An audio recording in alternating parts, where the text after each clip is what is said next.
Cuando le preguntaron qué había sentido durante los asesinatos, Oleg Rylkov contestó que, por muy blasfemo que suene, había sido algo así como el mayor placer, o algo parecido. Nunca se supo con exactitud cuántas víctimas tuvo el destripador de Togliatti, porque cada vez que se cansa de estar en prisión confiesa un nuevo crimen para tomarse un descanso y asistir a la reconstrucción de los crímenes. Oleg Rylkov nació el 21 de diciembre de 1966 en Zelenodolsk, un pequeño pueblo tártaro. De niño, era tranquilo y tímido. No destacaba en los estudios, pero tampoco era mal alumno. Al terminar el bachillerato, como muchos jóvenes soviéticos, fue reclutado y sirvió 2 años en el ejército. Después, se marchó a Togliatti buscando un buen trabajo. Durante una larga temporada trabajó en Avtovaz, el mayor fabricante de automóviles de Rusia y Europa Oriental. Sus compañeros lo recordaban como alguien que bebía poco vodka, no le gustaba el alcohol y él mismo admitía que la vida le parecía triste. Esa insatisfacción lo llevaba a pensar mucho en la muerte. Sin embargo, había un detalle. Rylkov quería morir con dignidad. A sus amigos les contaba que soñaba con una muerte heroica. La imaginaba más o menos así. Lo atacaban 5 enemigos a la vez, y él, como Chuck Norris, los vencía a todos con una sola mano. Entonces uno de ellos se le acercaba por la espalda y le clavaba un cuchillo bajo el omóplato izquierdo. A Rylkov también le encantaba leer, conocía bastante bien la literatura rusa y sabía mucho de geografía, y aprovechaba esos conocimientos siempre que podía. En un grupo pequeño hablaba con entusiasmo durante horas sobre los muchos viajes que había hecho en su infancia y juventud, y muchos le creían. Tenía un don especial para convencer a la gente. Nadie imaginaba que esas mismas cualidades que parecían buenas, pronto se convertirían en el arma del maníaco más sanguinario de Togliatti para satisfacer sus necesidades sexuales. A finales de los años 80, Oleg Rylkov se casó, pero la vida en familia no funcionó. Él, mucho más joven, le exigía a su esposa prácticas íntimas explícitas que sobrepasaban cualquier límite de la decencia, y la golpeaba con frecuencia. Ella misma lo confirmó después en el juicio. Cuando nació su hija, algo cambió en la personalidad de Rylkov. Se volvió brusco e irritable. Las discusiones, que ya eran frecuentes, se hicieron casi diarias y a veces acababan a puñetazos. Dejó el trabajo y la familia quedó en una situación económica desesperada. Fue entonces cuando empezó a pasar largas temporadas fuera de casa. Rylkov atacó por primera vez a finales de marzo de 1992. Su víctima fue Natasha, de 8 años. La vio en la calle y sintió una atracción irresistible, algo que ni él mismo esperaba. De repente se dio cuenta de que aquella inocente, por su indefensión, no podría ofrecer resistencia a un hombre adulto. A partir de ese momento, el agresor perdió todo control. Durante los siguientes 3 años, entre febrero de 1993 y julio de 1996, atacó a más de 30 pequeñas víctimas.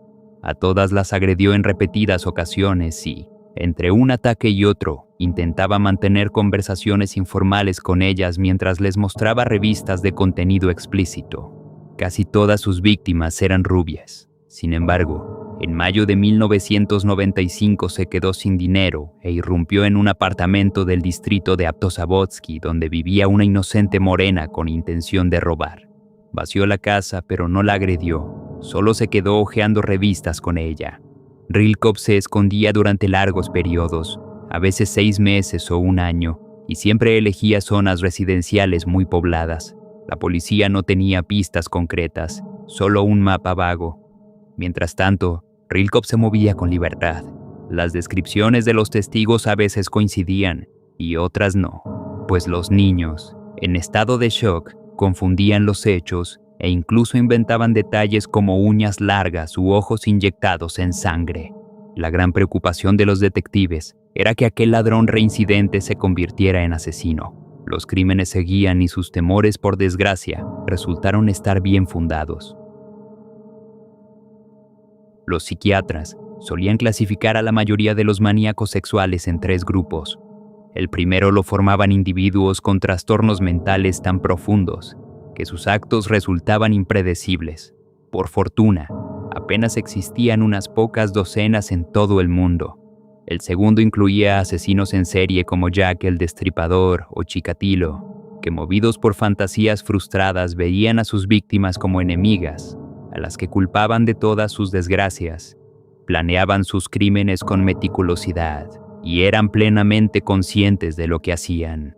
El tercer grupo estaba compuesto por agresores que utilizaban a sus víctimas para satisfacerse, pero las dejaban con vida y en el fondo creían que no les hacían daño. Esa creencia les generaba un deseo inconsciente de contar sus hazañas para justificarse y de ahí una necesidad íntima de ser descubiertos para liberarse de la carga. Por ese motivo, los del tercer grupo acostumbraban a mantener conversaciones íntimas con sus víctimas antes y después de la violencia y les mostraban literatura explícita.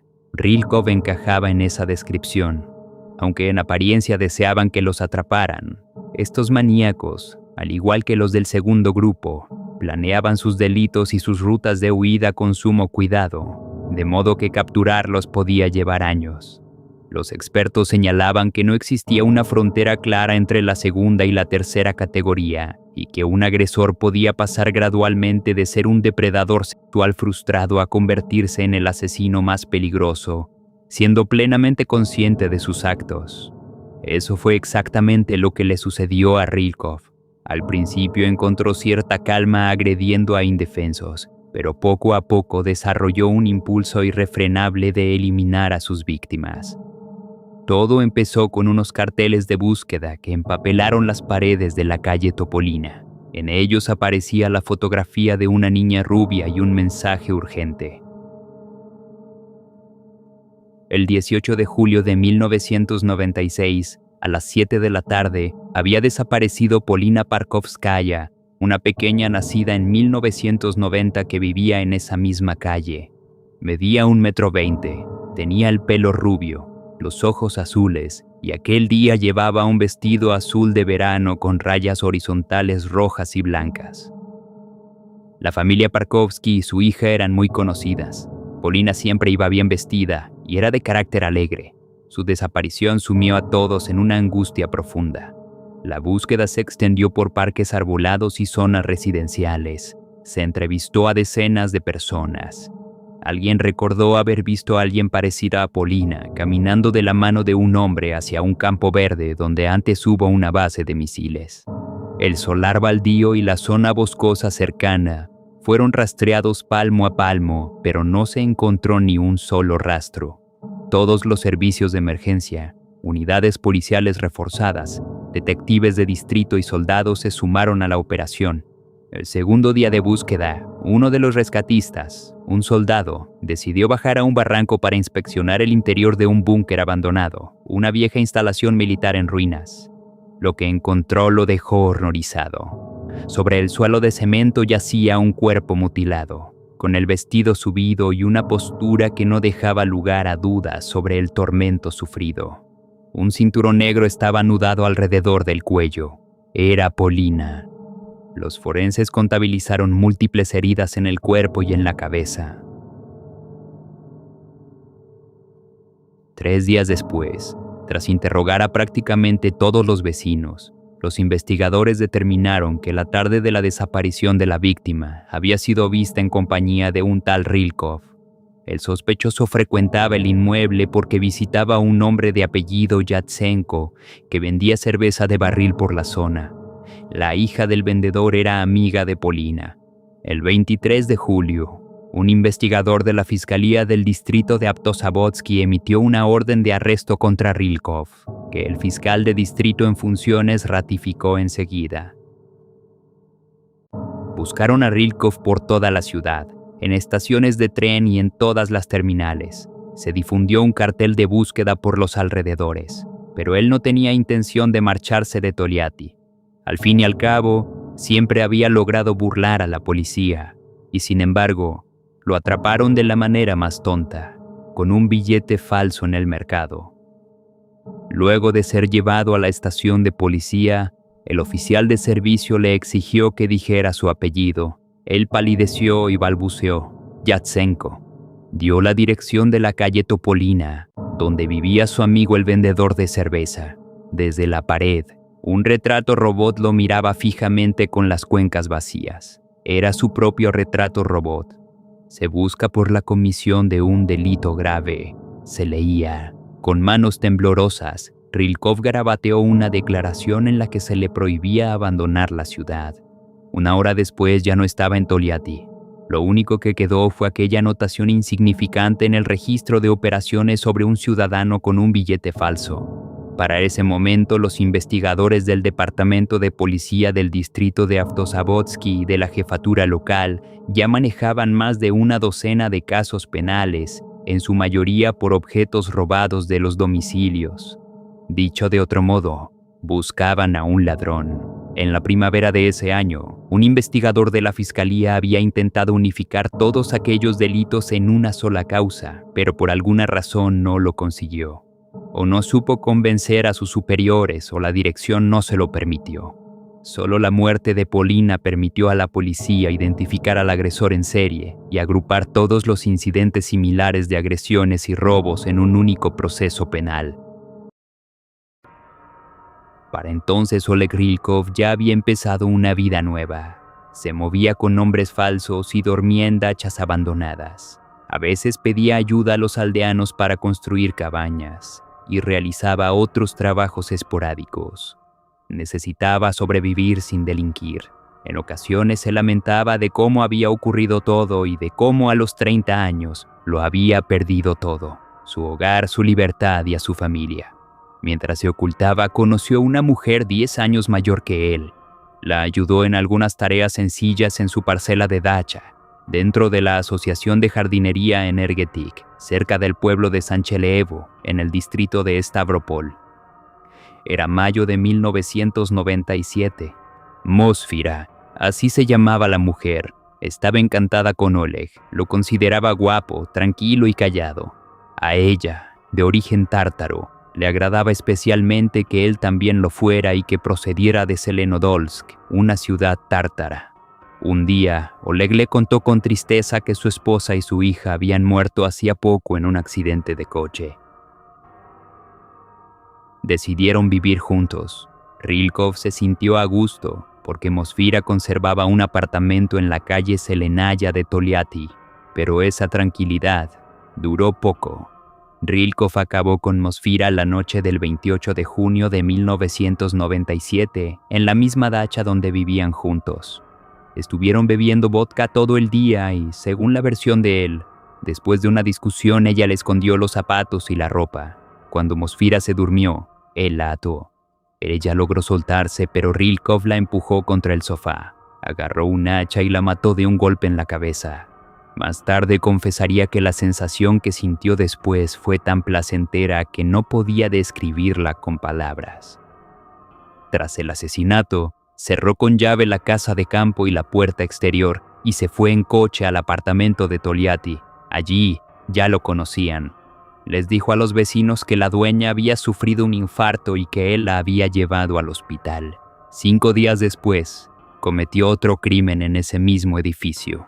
Él y Mosfira habían estado de visita en esa vivienda, situada 2 pisos más abajo, así que las 2 pequeñas víctimas que en ese momento se encontraban solas, lo dejaron pasar sin desconfiar. Una vez en la cocina, Rilkov tomó un cuchillo y un hacha y apuñaló repetidas veces a Natasha, de 8 años, y a su hermano mayor. Ultrajó a Natasha y luego se llevó una videograbadora y otras pertenencias. El muchacho, gravemente herido, logró arrastrarse hasta el apartamento vecino y pedir ayuda. Los vecinos llamaron a la policía y un equipo especial llegó al lugar apenas 5 minutos después de la alerta. Rilkov fue detenido en el apartamento de Mosfira. Cuando los agentes derribaron la puerta y entraron, lo encontraron viendo una película estadounidense de vaqueros. Natasha murió en el hospital pocos días después.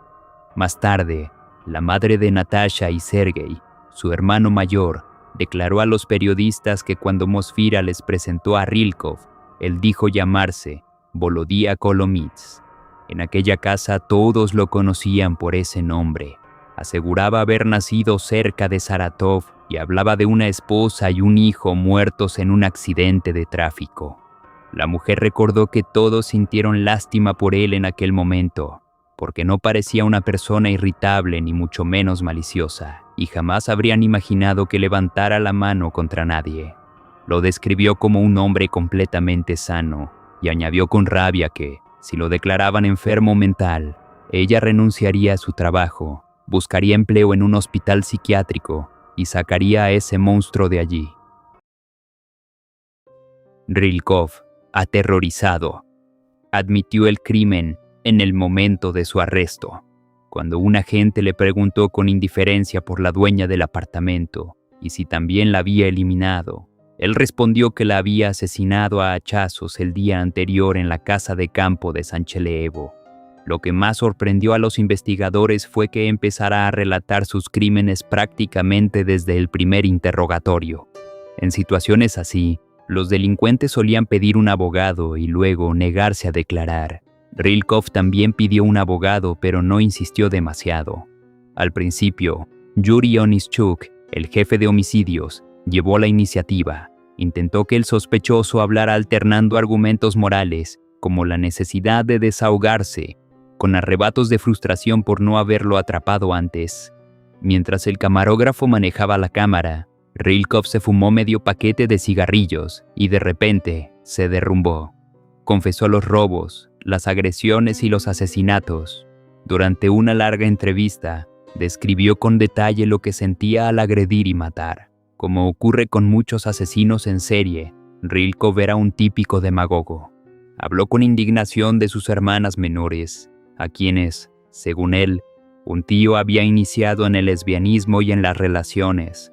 Desde los 5 años, contó que cuando les enseñó fotos de mujeres, ellas le dijeron que ya lo habían visto porque su tío se lo había mostrado y que incluso lo practicaban. Él se quedó atónito. Cuando le preguntaron por qué había eliminado a su pareja, se limitó a decir que ella era una tonta, una persona común y corriente.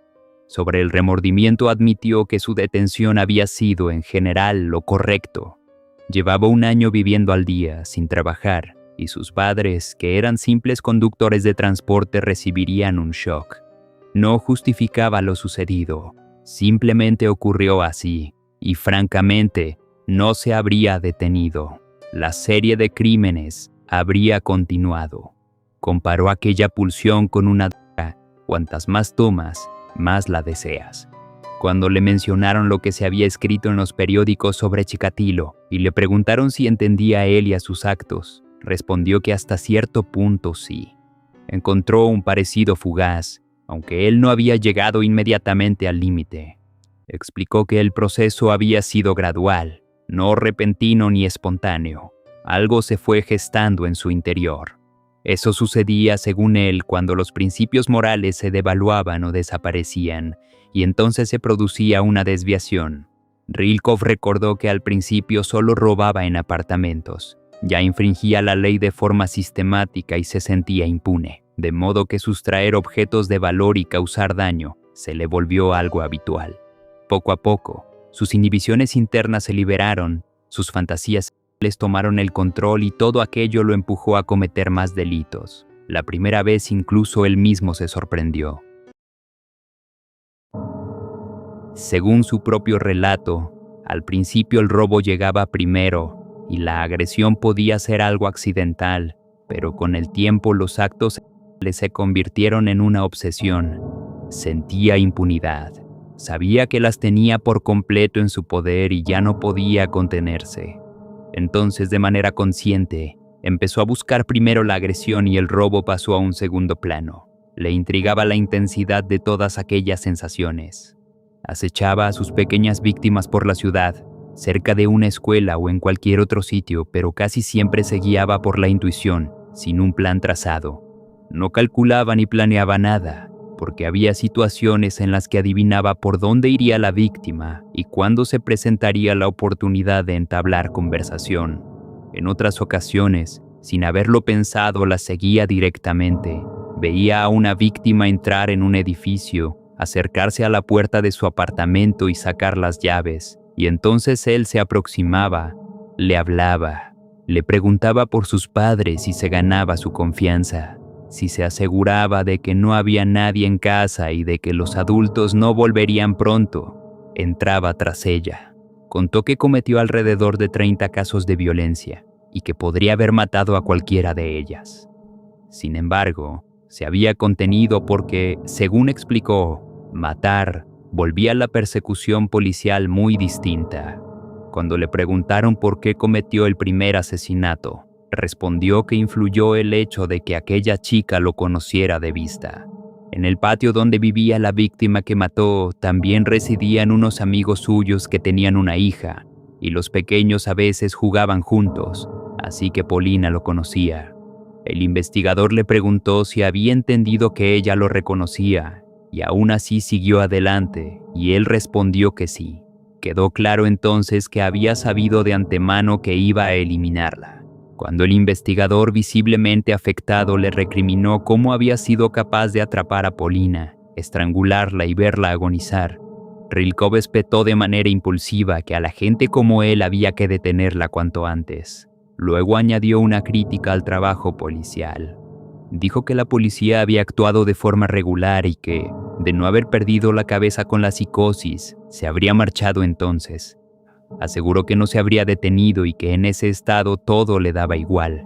Les recriminó que tardaran muchísimo en reaccionar y que apenas hubiera información sobre él, sobre lo que lo impulsó a cometer los asesinatos. Dijo que era algo interno que no podía explicar con claridad en pocas palabras. Tampoco supo decir por qué elegía a víctimas pequeñas, de entre 6 y 10 años.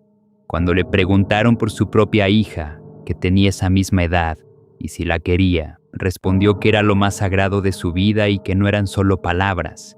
Al insistirle sobre cómo podía entonces ver a otras inocentes como objeto de violencia, admitió que a su hija jamás podría verla así, aunque comprendía que la asociación resultara inevitable. Añadió que toda regla tenía su excepción y que lo que había hecho era su culpa, por lo que sería castigado, aunque dudaba que todo aquello llegara a los tribunales porque no le veía sentido. Confesó que le gustaría ver a su hija o al menos tener una foto suya, porque era la persona a la que más amaba y daría cualquier cosa por verla, aunque fuera un poco. Con el paso de los días, todos lo abandonaron: su exesposa, sus padres, sus parientes y sus amigos.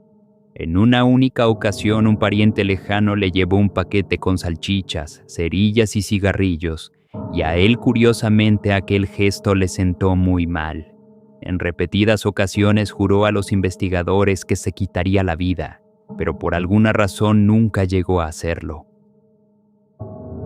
El juicio comenzó el 21 de abril y se prolongó durante 2 meses. A lo largo de aquellas semanas, el tribunal interrogó a decenas de víctimas y testigos, una labor que se complicó porque muchos se negaban a declarar. Algunos incluso abandonaron la ciudad y tuvieron que ser localizados con ayuda de la policía. Rilkov contó con 3 abogados distintos durante el proceso e intentó destituir a un cuarto, alegando que el defensor de oficio era incompetente. Aún así, Rilkov era plenamente consciente de lo que le esperaba. Durante una de las audiencias le dijo al fiscal que estaba dispuesto a aceptar la pena de muerte. Por lo general se mantuvo sereno a lo largo de todo el juicio, y su compostura solo flaqueó en 2 ocasiones. La primera fue cuando llamaron a declarar a su exesposa. Ella contó que hacía tiempo que había notado en él un comportamiento extraño y relató que a Rilkov le gustaba atarla para mantener relaciones, algo que terminó por llevar al divorcio. Además, mencionó que la hija de ambos no dejaba de recordar a su padre y preguntaba por él. Al oír aquello, Rilkov se derrumbó y rompió a llorar, y la audiencia tuvo que suspenderse porque no podía continuar en ese estado. Sin embargo, en una sesión posterior dijo a los presentes que simplemente no había tenido tiempo suficiente para matar a su esposa y a su nuevo marido, a quienes odiaba profundamente. La segunda ocasión se produjo cuando citaron a sus padres. Su padre se negó a testificar alegando problemas cardíacos, pero su madre sí declaró.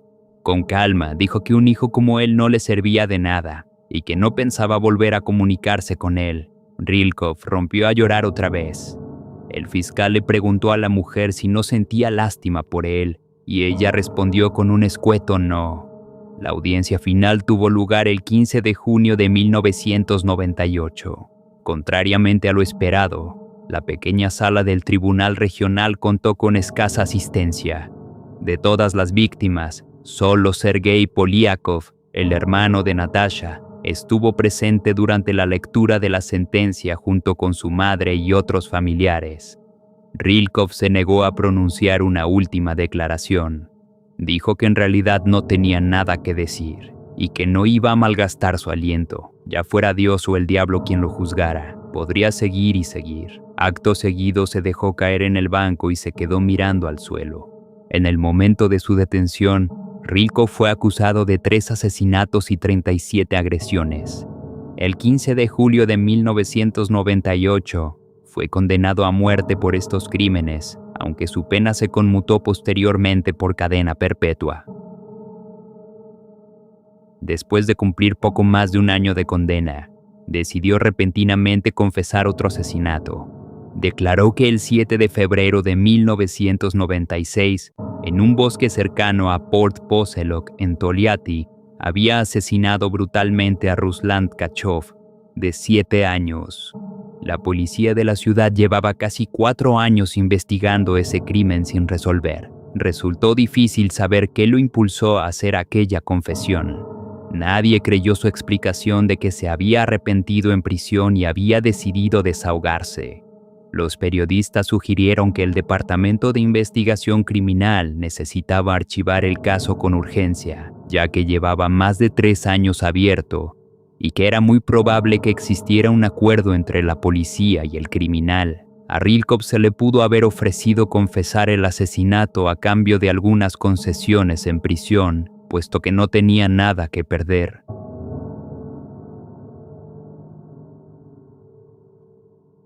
En cualquier caso, la Fiscalía y el Departamento de Investigación Criminal de Toliati llevaron a cabo las diligencias correspondientes. Rilkov fue trasladado desde la prisión hasta la ciudad y se realizó un interrogatorio en el mismo lugar del crimen. La investigación concluyó que Rilkov no se estaba autoinculpando falsamente. En efecto, 4 años atrás había cometido aquel horrible crimen, por el cual, ahora condenado a cadena perpetua, tendría que ser juzgado nuevamente. De acuerdo con la acusación, el asesinato de Ruslan Tkachov fue su primer crimen y el más brutal de todos. Según el relato de Rilkov, la noche del 7 de febrero de 1996, vio a Ruslan cerca de una tienda en la calle Golosova. Como se ganaba la confianza de sus víctimas con facilidad, logró convencerlo para que lo acompañara a dar un paseo. El tío Oleg, como se presentaba ante sus víctimas, le compró chocolate en la tienda y una botella de vino para él. Luego montaron en su coche y emprendieron el que sería el último viaje del pequeño. Llegaron a Port Poselok y caminaron por el bosque en dirección al Volga. Allí, el tío Oleg empezó de repente a desvestir a Ruslan. Ruslan se resistió y aquello provocó en el maníaco un ataque de furia incontrolable. Rilkov sacó un cuchillo y comenzó a apuñalarlo. Los expertos no pudieron determinar después el número exacto de puñaladas. Solo se supo que fueron varias docenas. Las heridas prácticamente no dejaron tejido vivo en la cabeza, los brazos ni el pecho de la víctima. Incluso cuando dejó de dar señales de vida, continuó torturando el cuerpo inerte. Le cortó las orejas, la lengua y las zonas bajas, y luego le arrancó los ojos. Cuando se encontró el cadáver, los forenses no pudieron determinar al principio ni siquiera su sexo, de lo desfigurado que estaba. Durante la reconstrucción de los hechos, los detectives no pudieron evitar estremecerse al oír a Rilkov relatar el asesinato con total serenidad y sin el menor asomo de compasión. Su relato coincidió con el expediente del caso hasta el más mínimo detalle, lo que no dejó lugar a dudas entre los investigadores. Rilkov había cometido aquel horrible crimen. El nuevo juicio se celebró en Toliati a principios de mayo de 2000. Para examinar el caso, El tribunal tuvo que basarse en artículos del antiguo Código Penal de la Unión Soviética, cuyas disposiciones principales databan de 1960, ya que el asesinato se había cometido en 1996 y el nuevo Código Penal de la Federación Rusa no entró en vigor hasta el 1 de enero de 1997. Como resultado, a Oleg Rylkov, que ya cumplía cadena perpetua por sus otros crímenes, le impusieron 15 años adicionales de prisión. El tribunal no podía hacer más. Según el antiguo código, el asesinato conllevaba una pena máxima de 15 años de cárcel o la pena de muerte, pero Rusia mantenía desde hacía años una moratoria sobre las ejecuciones, de modo que Rylkov no sería ajusticiado. Al conocerse el veredicto, la madre de Ruslan se abalanzó sobre la celda del prisionero gritando: «Ojalá te mueras», y lo agarró del pelo. Los guardias apenas hicieron nada por proteger al hombre, quien permaneció impasible ante el ataque de la mujer. Más tarde, mientras cumplía condena en la colonia penitenciaria Black Dolphin, destinada a presos con cadena perpetua, Rylkov concedió entrevistas a los periodistas que lo visitaban. En ellas trataba de explicar los motivos de sus actos. Decía que regresaba a los recuerdos de sus crímenes para comprenderse, para arrepentirse, para preguntarse por qué había sucedido todo aquello, cómo había ocurrido y qué le había pasado. Aseguraba que se hacía las mismas preguntas que los demás y que, al recordar a su antiguo yo, no podía creer que realmente hubiera sido él. En noviembre de 2013, la policía informó que se había resuelto un asesinato cometido 20 años atrás. A finales de julio de 1993, el cuerpo de una mujer de 45 años con múltiples puñaladas en el pecho había aparecido en una zona boscosa cercana al sanatorio Prilesie, en Toliati. Rylkov, que para entonces tenía 47 años, confesó aquel asesinato. En esta ocasión alegó motivos económicos, a pesar de que la víctima estaba desempleada. Pero no fue su última confesión. Esta vez el caso se remontaba al 27 de mayo de 1994. Aquel día, Rylkov atrajo a Svetlana, de 12 años, hasta el ático del número 10 del Boulevard Ordzhonikidze y la ultrajó. Luego le quitó los pendientes de oro y se marchó. El crimen permaneció sin resolver durante 18 años.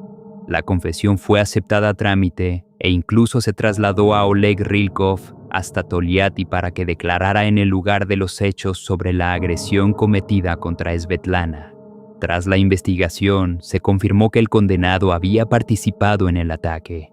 Sin embargo, el caso nunca llegó a juicio porque se dictó una resolución que desestimaba la acusación penal contra Rylkov por haber prescrito, ya que habían transcurrido más de 15 años.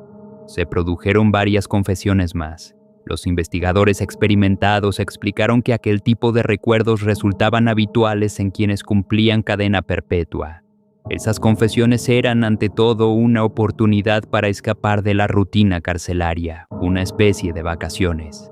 Además, durante la investigación el recluso podía ser trasladado a una celda común, donde tenía la posibilidad de interactuar con otros presos. En 2020, Rylkov fue declarado culpable del asesinato de otras 2 mujeres y condenado a 20 años de prisión. Es sospechoso de otros 3 asesinatos, pero aún no ha sido acusado formalmente.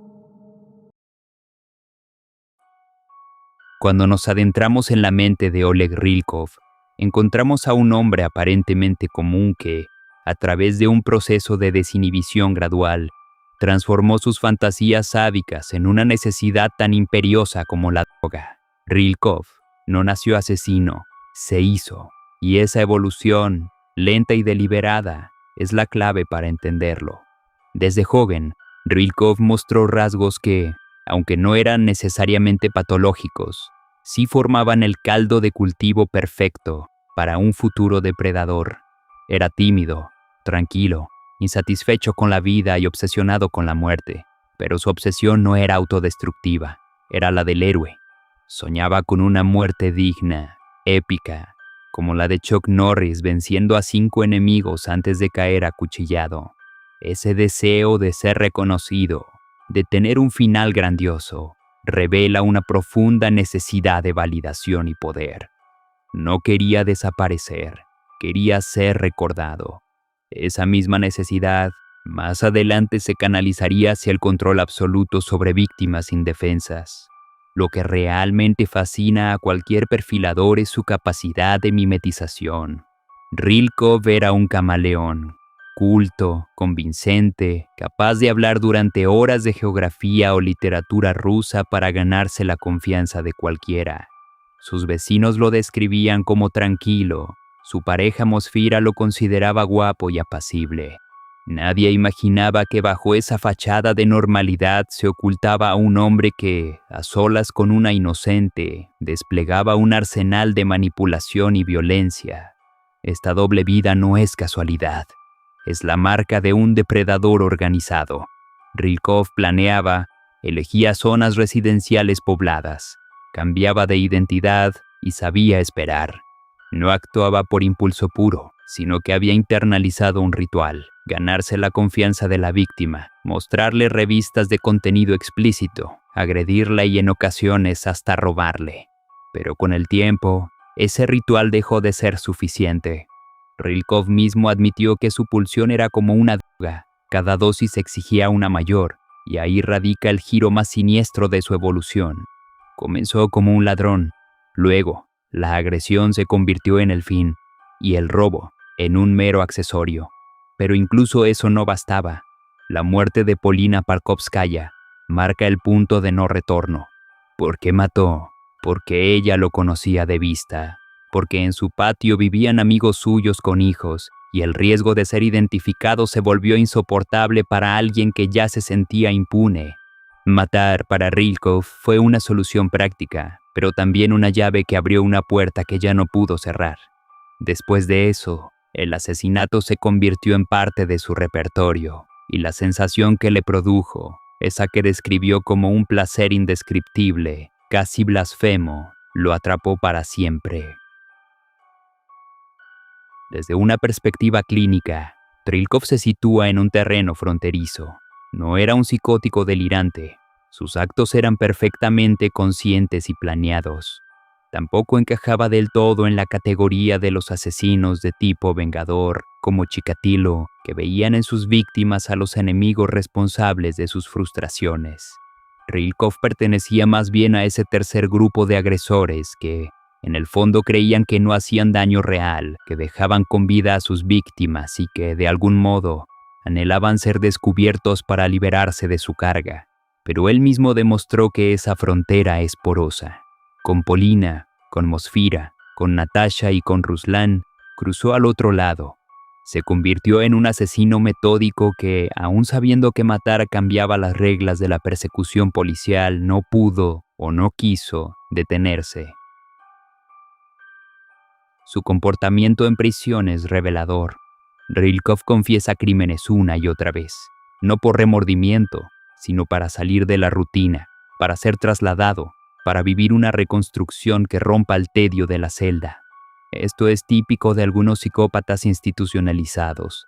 La confesión se convierte en un recurso para obtener estímulos, atención o pequeños privilegios.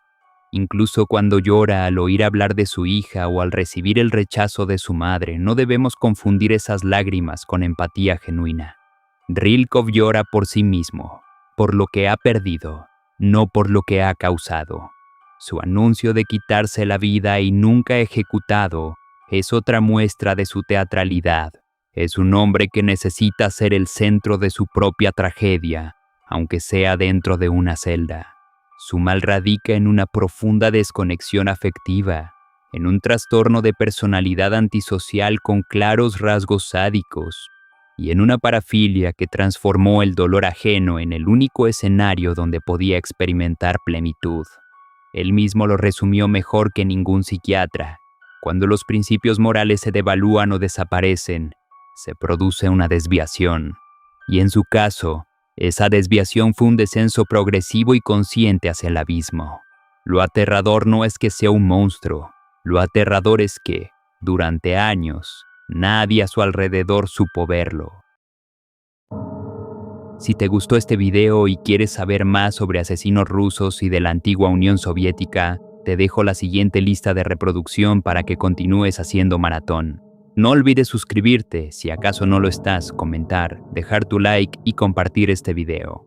Y si quieres escuchar estos análisis en cualquier momento, también estamos en Spotify. Búscame como Cazador de Mentes y acompáñanos mientras seguimos explorando las mentes más perturbadas. Nos vemos en la próxima.